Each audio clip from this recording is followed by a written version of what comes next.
Sementara itu Bani Israel sudah sampai di Mesir dan menemui Lawi untuk segera ke istana Yusarsif mengantarkan surat dari Nabi Yakub.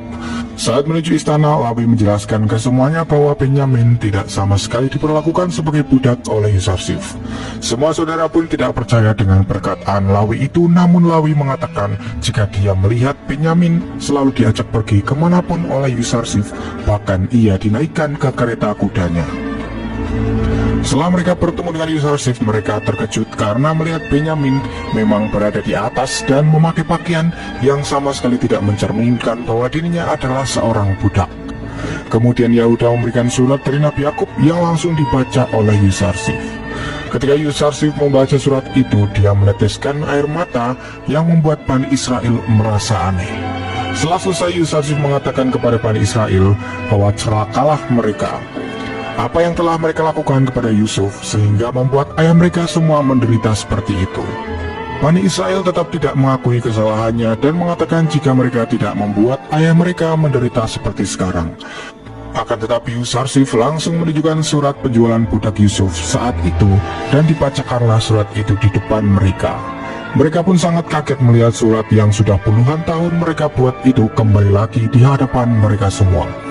Akan tetapi Yahuda kembali berdalih bahwa mereka mempunyai seorang pembantu yang punya anak nakal dan terpaksa menjual anak itu kepada Malik agar terbebas dari kenakalannya.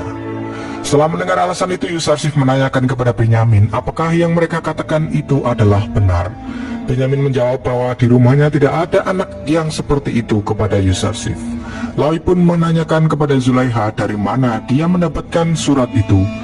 Zulaiha menjawab bahwa dia mendapatkan suratnya dari Yusuf yang telah dijual ke kafilah saat masih kecil. Kemudian Yusarsif menceritakan semua kejadian saat Yusuf akan dibunuh oleh Yahuda, lalu dihentikan oleh Lawi, dan setelah itu Yusuf dibuang ke sumur oleh mereka. Benyamin pun menjadi saksi ketika mereka semua mengatakan jika Yusuf telah dimangsa oleh serigala kepada ayahnya.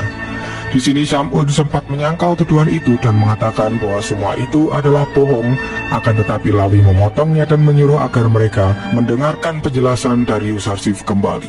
Yusarsif kembali melanjutkan ceritanya bahwa Yusuf dijual ke kafilah yang mengeluarkannya dari sumur seharga 18 dirham. Lalu kafilah itu membawa Yusuf ke Mesir dan dijual di pasar budak. Malik melanjutkan cerita itu dan mengatakan jika dialah Malik yang dimaksud di surat itu dan menanyakan ke mereka apakah mereka mengingatnya atau tidak. Kemudian cerita dilanjutkan oleh Zulaiha bahwa Yusuf dibeli oleh Potifar bendahara Mesir untuk dihadiahkan kepada dirinya. Dialah yang merawat Yusuf sejak kecil hingga menjadi dewasa di istananya. Akan tetapi karena hawa nafsunya dia juga menzolimi Yusuf seperti Bani Israel. Dia memenjarakan Yusuf selama 12 tahun dengan siksaan dan kerja paksa tambang batu. Setelah itu, Inarus melanjutkan cerita itu dan mengatakan jika Yusuf bebas dari penjara karena bisa menakwilkan mimpi dari Akhnatun secara akurat. Rudamun mengatakan jika takwil mimpinya itu selain membebaskannya juga menyelamatkan rakyat Mesir dari masa paceklik.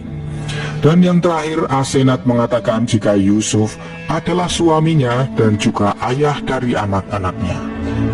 Seketika itu juga mereka semua menyadari bahwa Yusuf adalah sang bendahara Mesir yang ada di depan mereka. Wa Yusuf الآن عزيز مصر. أنت يوسف أخونا يوسف عزيز مصر. يوسف أجل أنا هو يوسف وهذا أخي بنيامين. من يتقي ويصبر فإن الله لا يضيع أجر المحسنين. Mereka pun akhirnya percaya jika Yusuf memang mewarisi jubah kepemimpinan dan juga sabuk kenabian yang diceritakan oleh Nabi Yakub. Lawi pun lalu mewakili Bani Israel dan mengatakan bahwa mereka memang sangat hina dan menanyakan apa hukuman yang akan diberikan kepada mereka semua. Yusuf pun mengatakan jika yang biasa dilakukan oleh sesama saudara adalah saling memaafkan dan mengasihi satu sama lain. Yusuf juga sudah melupakan masa lalu, bahkan sudah memaafkan mereka saat berada di dalam sumur.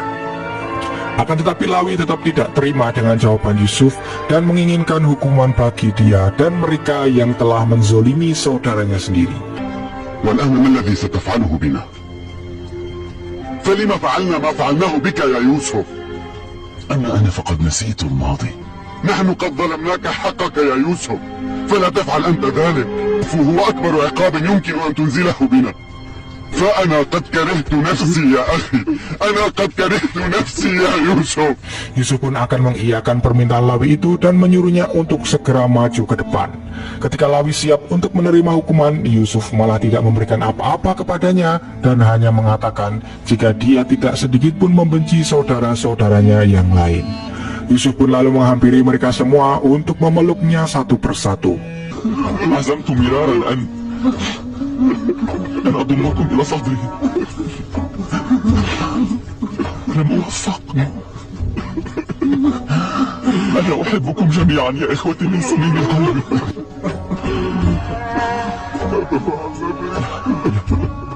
لا تفعل هذا يا أخي، لعفى الله عني إن أنا تسببت في حيائي أخي. أنا الذي عصيت ويوسف الذي استحى. أترى يا يهوذا أي رجل كريم قد ظلمنا؟ Syamun lalu menanyakan kepada Yusuf bagaimana jika Yakub tidak memaafkan mereka semua. Yusuf menenangkan mereka jika ayahnya pasti akan memaafkan mereka jika mereka semua akan bertaubat. Setelah itu Yusuf menyuruh agar seseorang segera mengantarkan jubah Nabi Ibrahim kepada Yakub, lalu mengusapkannya di kedua matanya. Dengan izin Allah pasti dia akan segera bisa melihat lagi dengan kedua matanya. Lawi pun menawarkan diri jika dialah yang akan mengantarkan jubah itu kepada Yakub ke Kanaan. Yusuf juga meminta agar mengumpulkan semua Bani Israel beserta barang-barang perlengkapan hidup untuk dibawa ke Mesir. Dia sudah menyiapkan suatu tempat di Mesir untuk ditinggali oleh seluruh Bani Israel. Setelah itu Lawi pun segera menuju Kanaan dan melaksanakan perintah Yusuf tadi. Sementara itu di Kanaan, Yakub sedang menceritakan tentang nabi terakhir, yaitu Nabi Muhammad, yang pastinya Yakub mengenalnya karena semua nabi pasti memberitakan tentang kedatangannya. Dan Nabi Muhammad juga lahir dari keturunan paman Nabi Yakub, yaitu Nabi Ismail. Ketika sedang larut dalam cerita, Yakub tiba-tiba mencium bau yang sangat wangi, yang tak lain adalah bau dari anaknya Yusuf. Dia percaya bahwa memang itu adalah bau Yusuf yang sudah lama tidak ia cium. Sementara itu, Bani Israel yang sedang berada di Mesir lalu menyusul Lawi untuk pulang ke Kanaan bersama warga lainnya. Mereka membawa gandum serta menjalankan perintah Yusuf tadi, yaitu membawa semua Bani Israel menuju ke Mesir. Singkat cerita, akhirnya Lawi sampai di Kanaan setelah menempuh perjalanan yang sangat jauh sendirian. Yakub pun sangat senang karena akhirnya Lawi bisa pulang ke Kanaan dengan selamat. Yakub langsung mencium bau Yusuf dan menanyakan kepada Lawi apakah dia bersama dengannya atau tidak. Lawi mengatakan jika dia bersama dengan tanda dari Yusuf, yaitu jubah Nabi Ibrahim. Yakub pun langsung terkejut mengetahui jubah itu di tangan Lawi dan menanyakan dari mana dia mendapatkannya.